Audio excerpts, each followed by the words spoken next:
Welcome to the mayhem, my fellow Cannabians! I am Weeder McGrowin, and this is 420 News, brought to you exclusively on US Weed Channel and USWC Rocks Radio. You won't believe our top stories tonight. Well, it seems the Lone Star State has found itself in a sticky situation. Texas hemp representatives are suing the state, claiming its recent ban on hemp products violates federal commerce protections. Now, Texas is known for its "don't mess with us" attitude, but they might have met their match in the legal system. After all, who knew hemp could be such a strong contender in a courtroom showdown?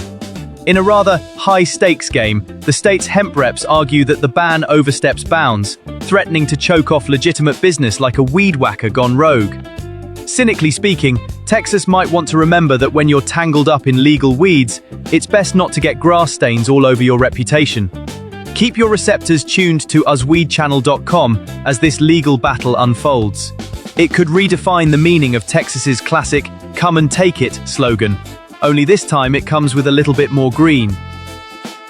The US Senate has decided to hit the pause button on banning intoxicating hemp products, showing a rare bit of legislative chill. It seems they're taking a moment to ponder whether banning everything in sight might just harsh the vibe of all those hemp enthusiasts. Perhaps they've realized that making everything illegal is like rolling a joint without the flower. Pointless. While hemp has been a cause célèbre for many, it's faced its own saga of melodrama. A cynical observer might note how swiftly liberties are granted or denied based on whimsy and election cycles. Is the delay a sign of genuine reflection, or merely a convenient stall as midterms loom? Either way, dear leaf lovers, it seems the Senate is slowing its roll, and perhaps realizing that our beloved hemp should be celebrated, not ghosted. Stay tuned to usweedchannel.com for more on this saga of suspense. Delaware is rolling in green, and not just in the fields. The state raked in a whopping $8 million from cannabis sales in just 1 year, according to Bay to Bay News. That's enough to make even the most ambitious tax collector light up with joy. Yet, what do they plan to do with it? Potholes in Delaware could use some of that green magic, or maybe a few libraries can finally replace those copies of Where's Waldo that have gone missing since the 80s. It's thrilling to see that cannabis sales can give the state budget a much-needed high, but let's hope they don't just spend it on more parking meters. It seems the GOP is at it again, this time setting their sights on hemp THC products. A valiant senator is forging ahead with a new amendment to keep that wretched hemp ban on track for November. Now, I'm not saying they're stuck in the past, but their policies do have a rather archaic aroma, don't you think? With more twists and turns than a rolled-up joint, they're aiming to tame the wild hemp beast by clipping its THC wings. There's politics in the air, and I can't even get a whiff of what's reasonable. Remember, if you think they're progressing, just take a peek at that amendment. It's like déjà vu, if déjà vu was a lawmaker who's never smelled a skunky bud. Well, it's like they say, when life gives you hemp, make some pretty questionable legal decisions. Oh, the Cannabis Control Commission is at it again, trying their best to keep everyone's stash in line. The latest woes reported by Business West have the green overlords juggling new challenges like a circus act with fewer clowns. Apparently, they're facing issues around licensing backlogs, enforcement headaches, and a labyrinthine set of regulations that even Kafka would find baffling. These commissioners are working overtime to make sure every pot plant sprouts in an orderly fashion. But let's be honest, trying to regulate cannabis is like herding cats, isn't it? Just as you're about to get one under control, it zips away before you can say, puff, puff, pass. In any case, if you're waiting on that dispensary license, sit tight. It's more waiting room than green room right now. So keep your head high, figuratively and literally, and let's hope the commission finds that elusive balance soon. The cannabis industry might soon have a case of the wobbles, as the federal courts ponder whether the foundation built on Schedule 3 is solid enough or just a legal smoke cloud. This decision could send ripples through an industry already known for its hazy legal status. If it holds, we might finally breathe a bit easier. If not, it's back to business as usual, living on the high wire. Let's see if our lawmakers decide to weed or tighten the leash further.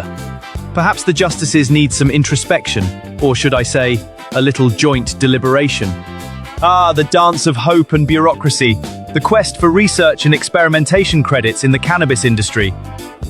With the potential rescheduling of cannabis, there's hope for some sweet, sweet tax credits.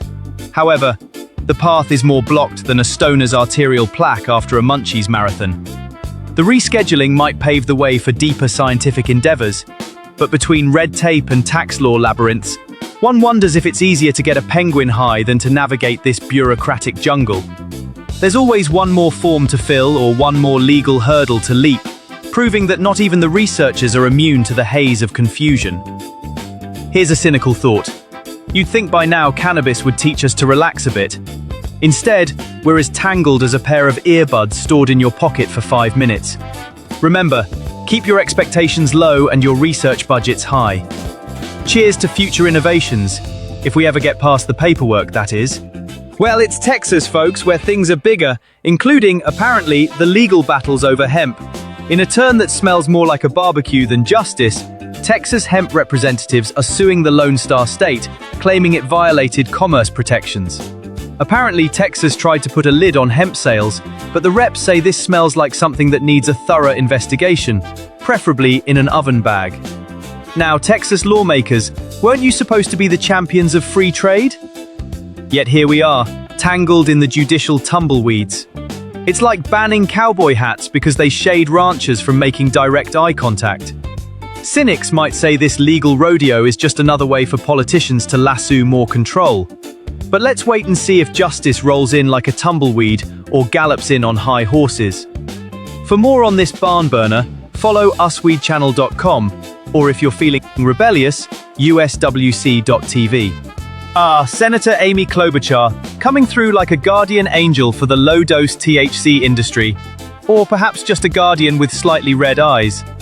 The Minnesota Reformer reports she's offering a glimmer of hope for those worried about a new prohibition hammer coming down. One could say she's rolling out the green carpet, very carefully. While politicians usually leave us with a burning sensation, pun fully intended, it seems Klobuchar has found herself in a new haze, advocating for those micro-dosed miracles. Cynically speaking, perhaps it's the potential tax revenue that's cleared her vision. Or maybe she's just realized that prohibition has historically had a spectacular rate of success. Absolutely zero. Fans of infused gummies, rejoice! You might just be able to toast to this victory without a care. But remember, just a low dose of enthusiasm, please. We wouldn't want to get too high up on hope. The modern parent's patchwork quilt of THC legalization. A tapestry as confusingly complex as assembling IKEA furniture after a late-night brownie. According to Diary AS, parents are grappling with the legal intricacies of THC, trying to guide their children through laws that resemble a psychedelic kaleidoscope. The nuances vary from state to state, as if each governor decided to pen their own verse in the cannabis Bible. Now, talk about needing a puff or two just to understand the legality of a puff or two. In a world where it's easier to understand quantum physics than cannabis laws, parents are left doing mental gymnastics while keeping an eye on the cookie jar. Unless, of course, they're the ones raiding it. Remember, folks, while mama might need her medicine, so does the hockey team goalie. Hit the books, and make sure you're not inadvertently grounding your team for legal weed use while being high on life. Those are your updates today, my puffers and puffettes. Try not to get caught up in the madness, stay grounded and lifted, and be good humans. Remember to support all things US. Weed Channel as we create a voice for cannabians worldwide. Like, love, share, and definitely get the app. This is Weeder McGrowin with 420 News on US Weed Channel. Thank you for watching. I will see you tomorrow.